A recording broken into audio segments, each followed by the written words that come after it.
Just okay,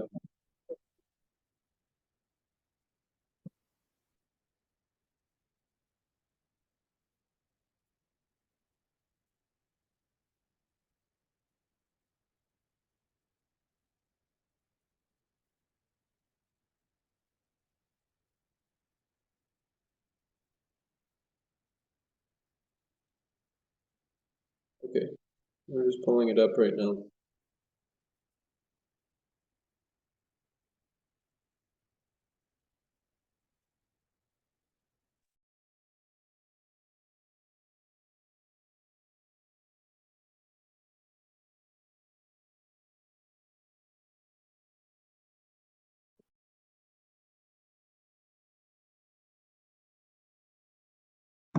Okay, so I have the verse. It's Chaitanya Charitamrita Madhya Lila, chapter 4, verse 186.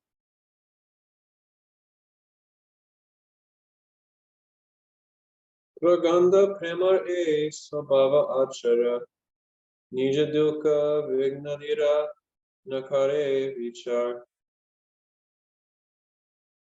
This is the natural result of intense love of Godhead. The devotee does not consider personal inconveniences or impediments. In all circumstances, he wants to serve the Supreme Personality of Godhead. Purport: it is natural for those who have developed intense love for Krishna not to care for personal inconvenience and impediments.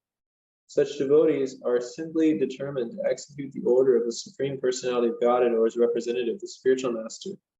In all circumstances, even amidst the greatest dangers, they undividedly carry on with the greatest determination.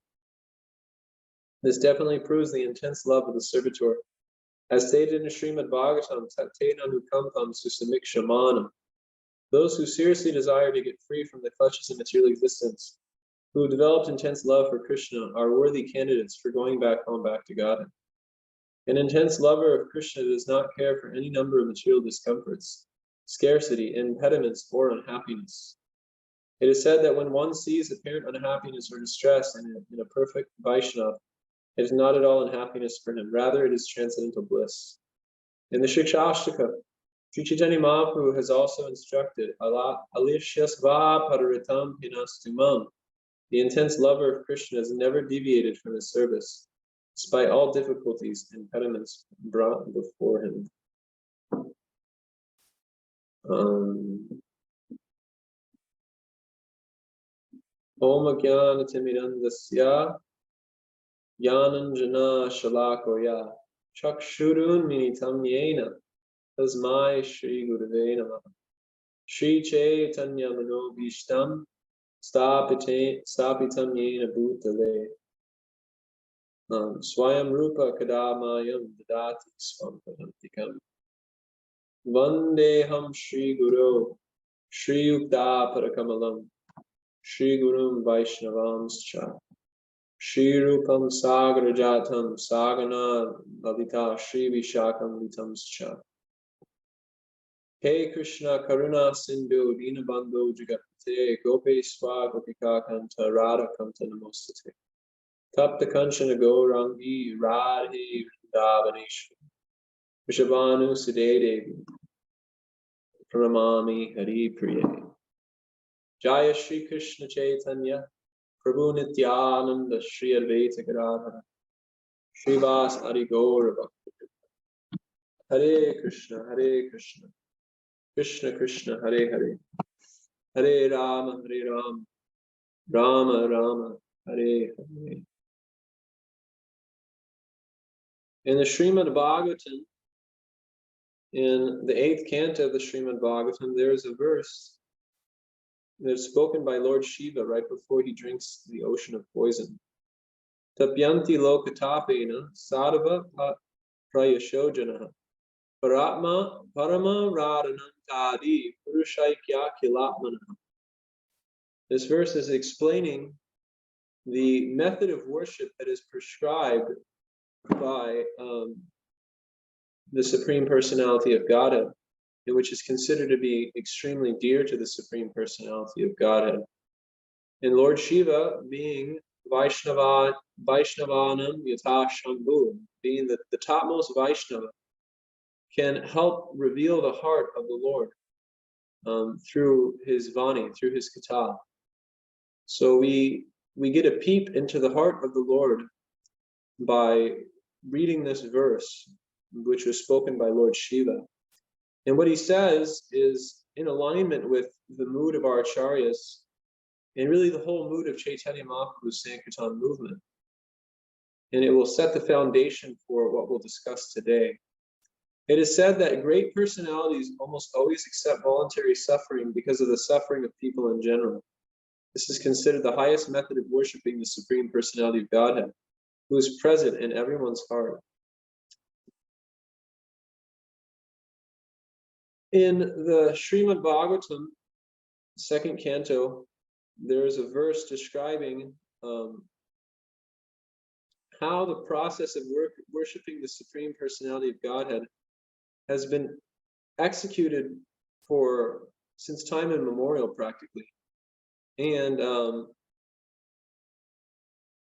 this is giving more weight to Lord Shiva's statement, which he makes in the 8th canto of Srimad Bhagavatam. And it says, Bejare Munaye Tagre, Bhagavatam Adhoksajam, Sattvam Vishuddham She Mayam, Kalpante Ye Utan Iha. That previously all great sages rendered service to the Supreme Personality of Godhead. And they did this because the Supreme Personality of Godhead's existence is beyond the modes of nature. So most people in this world, they worship someone for their own satisfaction. And the problem is that their object of worship is controlled by the modes of nature, so is therefore temporary. And that object won't give full satisfaction to the heart of the living entity. Because it's not in the self-interest of the living entity to worship anything of this world. This is explained in the Srimad Bhagavatam, Savaipum Samparo Dharmo, Yator Bhakti or Hoksaje, Hoitakiya Pratiyata, Yayatmam Supersedity, that the self-interest of the living entity is to find an object of worship, which is that worship can go on in an unobstructed kind of way. There's no hindrance, and there's no motivation as to why they're doing it. They're completely selfless.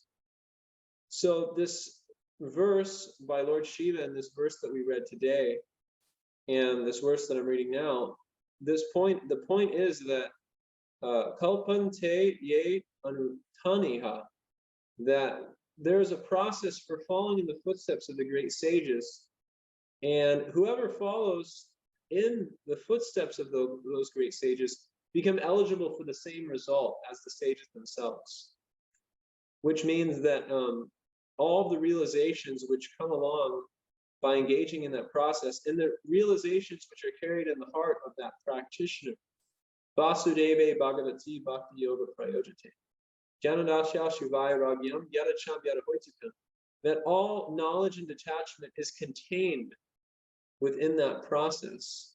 So what is that process that we're speaking about? The process we're speaking about is the process which is being mentioned by Lord Shiva, the process which is being mentioned by Chaitanya Mahaprabhu, a glorification of Mādhavendra Purī, and the process which is being mentioned by Sutta Goswami to the sages of Namasharanya, that the greatest occupation that one can engage in is, and the highest form of worship is to accept voluntary suffering of oneself for the sake of others. Why is this the highest level of worship? Because it's explained in the Srimad Bhagavatam that within the whole world, nothing is dearer to oneself than oneself. That we see our entire existence is functioning on the basis of trying to survive, trying to maintain ourselves, trying to continue on with our existence. For instance, right now, there's a war not breaking out, it's been going on in Ukraine. And from this war, many, many refugees have fled from Ukraine. And why have they fled from Ukraine? Because more important than their country is their own life. So in order to survive, they flee that place in order to survive. And we see that people throughout the world, they're in a constant struggle for survival. So what is this struggle for survival? Well, the Bhagavatam explains it's because there's nothing dear to oneself than oneself. But the very self of oneself is Krishna. Matat paratanam nanya kinchinasti jananjaya. Mai sarvam idam protam shruti manigananiva. That there's no truth higher than Krishna. And actually, Krishna is what's giving life to all that lives. So the self of oneself is Krishna. So the process which is followed by great sages throughout time, such as Mādhavendra Purī, such as Dadachi, such as Lord Shiva, is that they voluntarily take on suffering to benefit others because it's pleasing to Krishna. Because this is what brings joy to Krishna. And despite the fact there may be personal inconvenience, scarcity of resources, or unforeseen obstacles in the course of trying to give others the opportunity to be benefited, due to their attachment to Krishna, which is being said in this verse,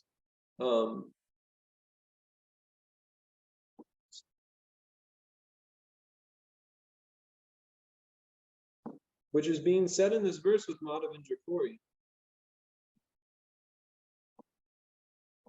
Sorry, I just want to bring it back up.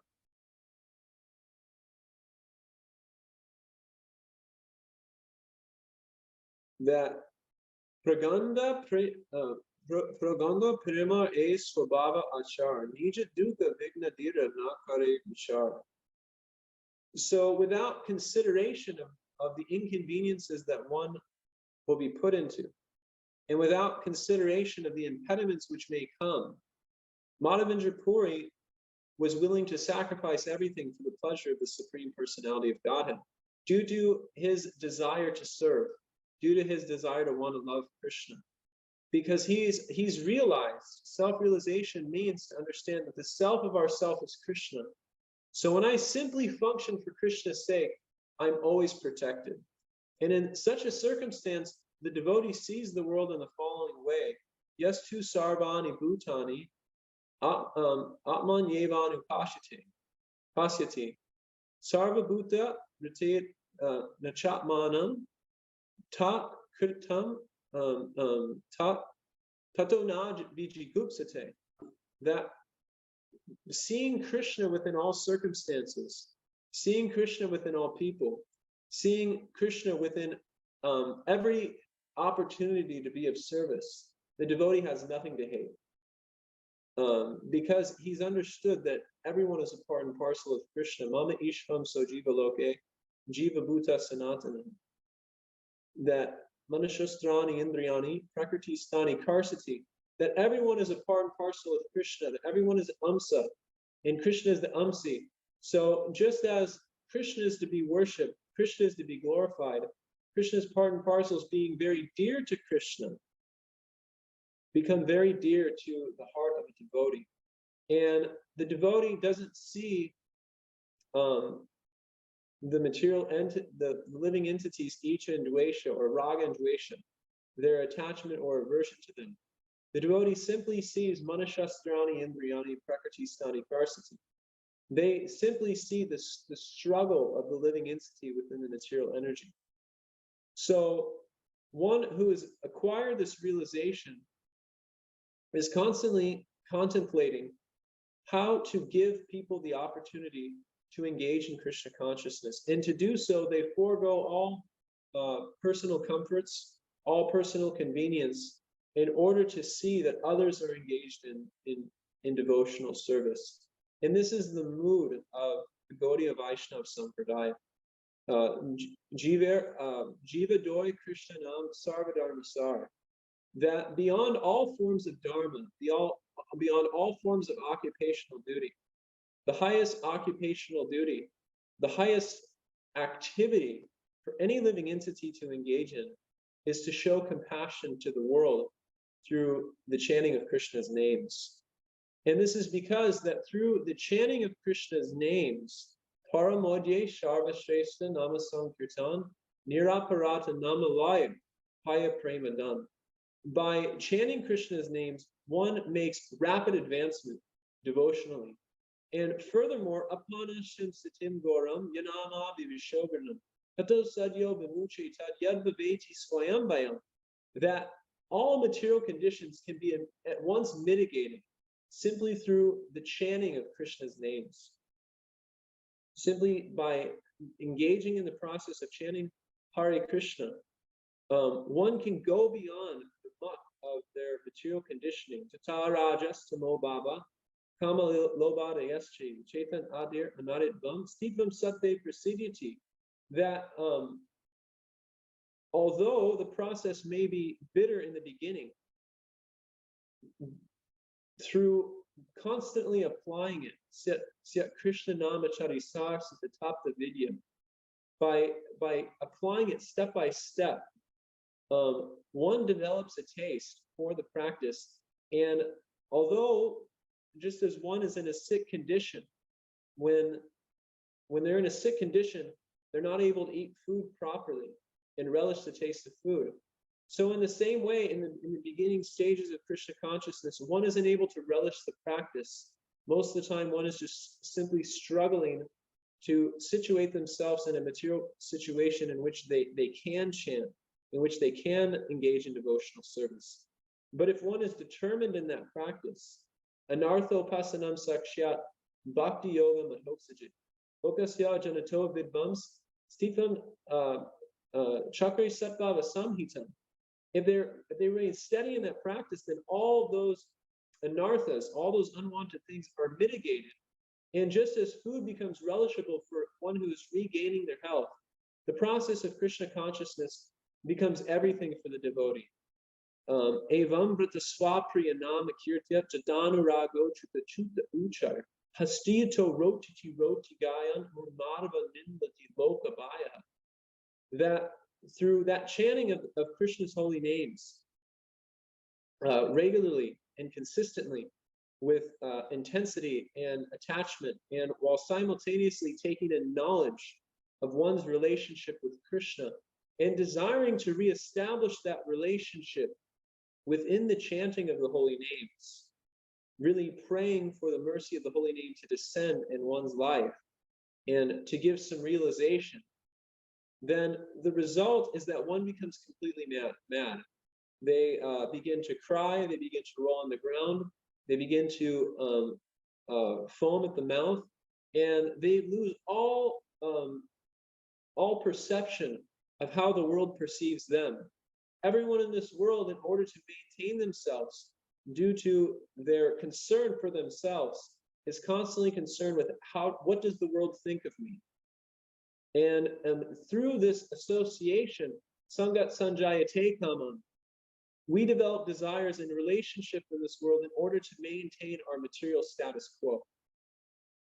But one who's engaged in the chanting of Hare Krishna becomes completely aloof to social convention. And being aloof to that social convention, they have developed that sense of determination for serving Krishna by realizing that Krishna is the self of themselves. And they are completely given away to that consciousness. They are completely fixed in the conception that Krishna is mine and I am Krishna's. There's nothing more for them than that. So this is the mood of Mādhavendra Purī. He's completely sold out to Krishna. He's completely mad and intoxicated with love of Godhead. And he's simply sitting on the bank of Govinda Kund, minding his own business, chanting, I Dina Dayabanath Dehe Puranatha Kadava Lokshase, Hridayam Tvamaloka Kartaram, Dayata Brahmati Kim Karomyaham. Oh Mathuranath, oh my dear Krishna, where have you gone? I have lost you. Now what will I do with my life, having lost the Lord of my life? Simply crying in this way, and Krishna reciprocates by revealing himself in the form of the deity of Gopal, and then sending Mādhavendra Purī across the entire land of Bharatvarsha in order to acquire some sandalwood for his service. And Mādhavendra Purī becoming completely lost in love of Godhead. eagerly executes that service for the benefit of Gopal. So in the same way, just as that instruction came from Gopal directly, the instruction of the spiritual master, which is a manifestation of the internal potency of the Lord, is coming to us through the medium of the Guru Parampara. And when we accept that instruction and we make it our life and soul, and we constantly contemplate it, we become empowered by Chaitanya Mahaprabhu in order to give Krishna consciousness to others. And this is the only thing worth living for.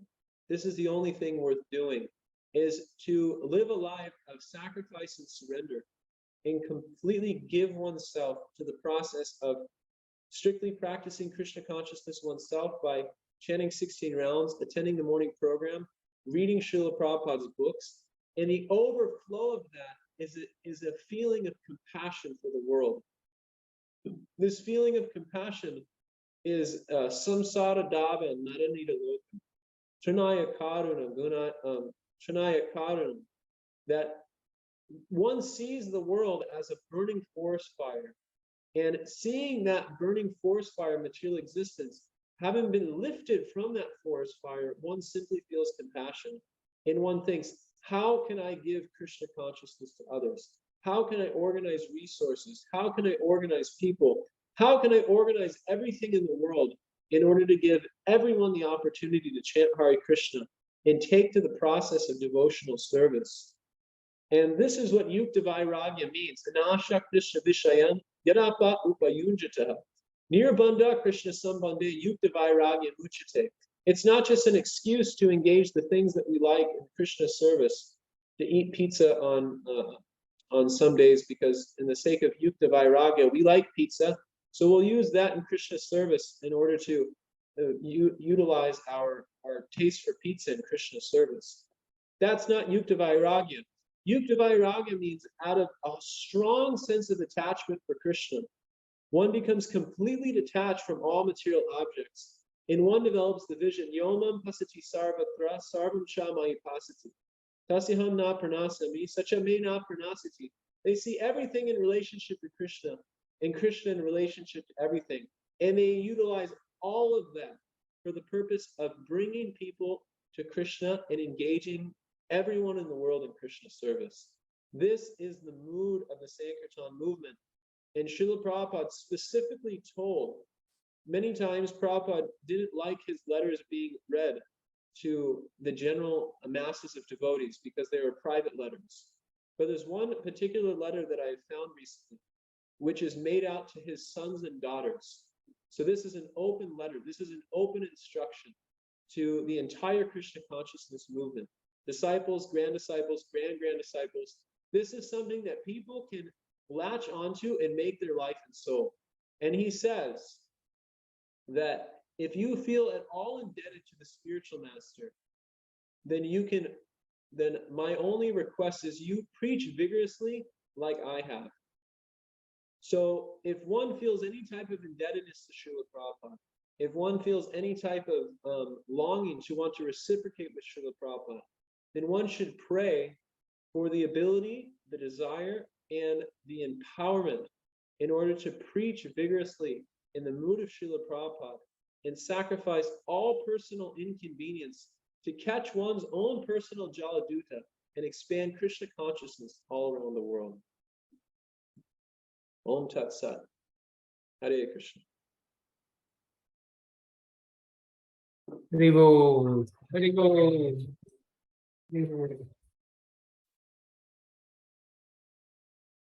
So I left it for 45 minutes because I know you all.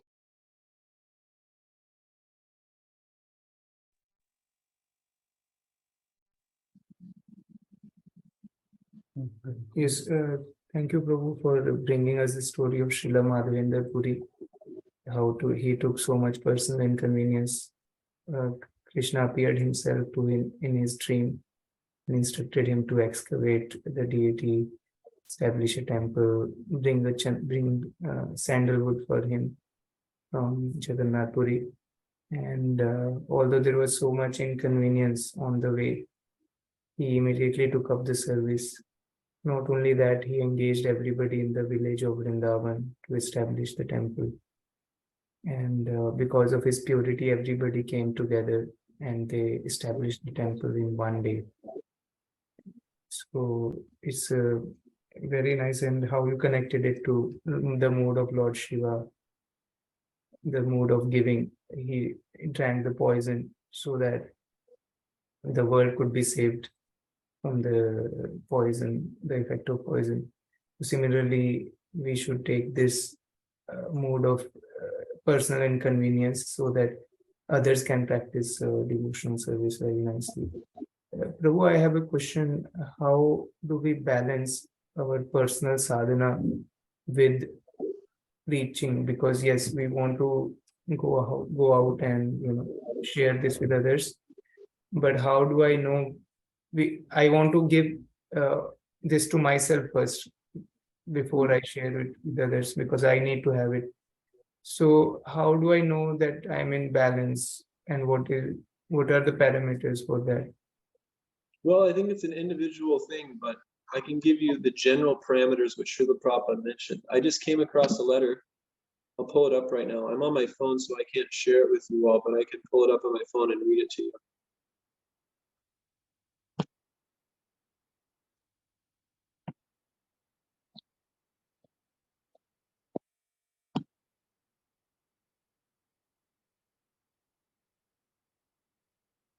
Coming in 9.5 seconds or less, or your money back.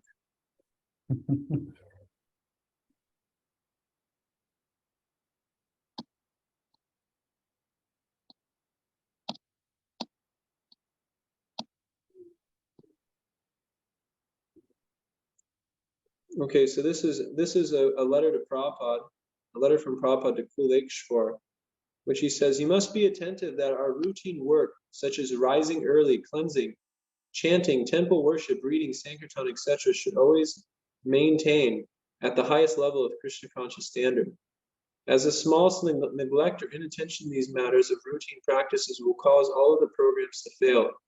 These things are the backbone of spiritual life. So it's natural that in these things, like chanting regularly 16 rounds and holding daily arti and kirtan, are observed faithfully, then people will be attracted and our preaching will have the effect, and the management of temple affairs will become very easy matter."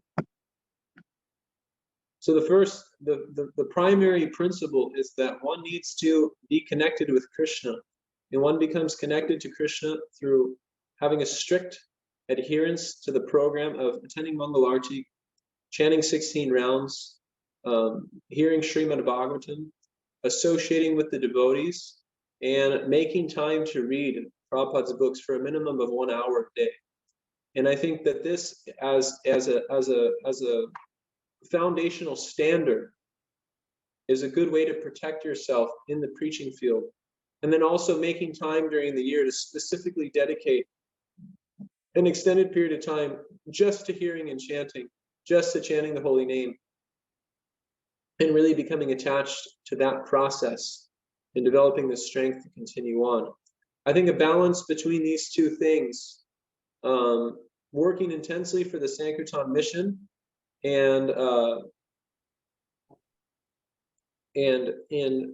giving oneself personal nourishment, is the responsibility of everyone, of every devotee on an individual level. It's their responsibility to manage these things in their life. As Prabhupada would often say, you have to fly your own plane. So we have to see that we are properly situated before we can expect to do any good for the world. So as Srila Prabhupada is saying, that if we're properly situated, chanting 16 rounds, reading regularly, attending the full morning program, and doing all these activities like lines on a stone, then our preaching will have effect. But if we're neglecting these things and going on with preaching activities, then we could potentially be, trying to cut down a tree with a dull axe. So we should take time to sharpen the axe and then continue on with chopping. Thank you so much.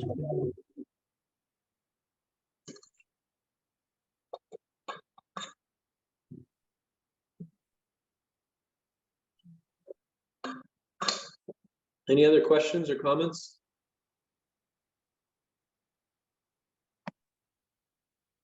Hi, Krishna Prabhu. I just wanted to thank you so much for this class, but also the previous class that you gave about 3 weeks ago. That was about our level of care in offering service to Krishna. This had a huge effect on my consciousness and my spiritual practice. I just want to thank you very much for that, Prabhu. Thank you. Hare Krishna. Hare Krishna.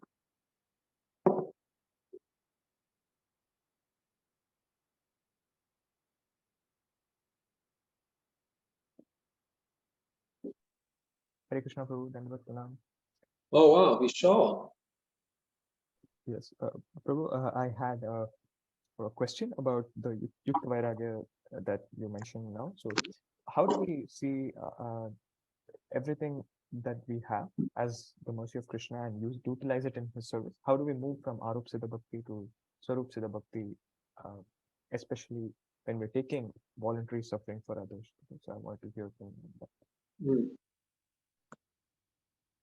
One thing I found is that if you can just have a program of regularly reading Srila Prabhupada's books, Prabhupada's consciousness will rub off on your consciousness, just like if you put an iron rod into fire, it develops all the qualities of fire itself. So in the same way, if your consciousness is constantly absorbed in Srila Prabhupada's books, then you're going to be affected by Prabhupada's consciousness, which is present in his books. And then also doing, like I was saying, attending Mangal Arati, chanting 16 rounds, following the 4 regulative principles, reading regularly, and associating with devotees who have a clear mission for expanding the Sankirtan movement, who are very clear in their purpose, and they're constantly communicating that purpose, then our enjoyment becomes very secondary, actually. We become completely aloof to our own personal inconvenience because we're having so much fun practicing Krishna consciousness. There's no question of wanting anything for ourselves. We want to give everything to Krishna. So it arises naturally through having a very strict practice of sadhana bhakti. And by having a strict practice of sadhana bhakti, the heart softens. And the natural byproduct is Vasudeve Bhagavati Bhakti Yoga Prayojita, Jananashya Shuvairagyam, Gyanam Chanyara Hoitsukan, that you develop knowledge and detachment. You develop knowledge of the process of devotional service, and you become detached from the objects of the senses for wanting to exploit them. And in such a consciousness, one simply sees that everything is Krishna's property, so I should use everything in Krishna's service. I have no personal agenda. The problem is that when we become slack in our spiritual practices or we commit offenses to devotees, we digress with our consciousness digresses and we fall into an enjoyment mentality. So utsaha, enthusiasm in devotional service, is crippled by sense gratification. So we have to arrange our life in such a way that we're giving room for utsaha to flourish and sense gratification to diminish.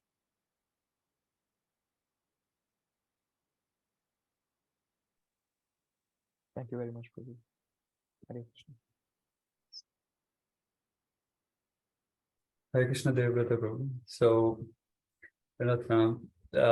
I especially liked the last point where you mentioned about the letter from Srila Prabhupada, where you said that to show the gratitude to Srila Prabhupada, then one can preach just like how he went on Jaladurga and did that. Because we often see that in spiritual practice, when we are making progress, we often see like what is the cause of this, like, and being the association of devotees, especially like reading books, having this ability, we do feel gratitude. But then often question comes, how do I pay it back, or how do I reciprocate? And this one is a definite answer to that. And thank you for bringing that. This is one of my favorite letters from Prabhupada. Preach vigorously as I have. Is the only way of repaying the spiritual master. Of course, it's not possible to repay the spiritual master, but the spiritual master becomes very pleased by such an attitude, is what Prabhupada says. Hmm.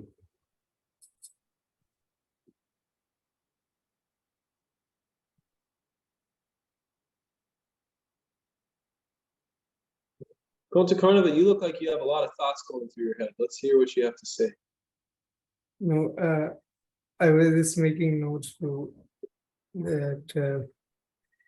I mean, one other thing that I really like, you mentioned Lord Shiva is a pure devotee, so he can give us a peek into the Lord's heart.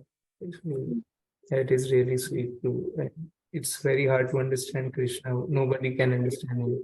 Yesterday, Sordeep Prabhu was giving a class. He was saying, he was referring to Srila Prabhupada's class where he said that that our life is very short and Krishna is eternal, and it is inconceivable to understand the meaning of eternal. So how can we understand Krishna? So, but yeah, the pure devotees give us a peek into Lord's heart. That is really nice. Jai.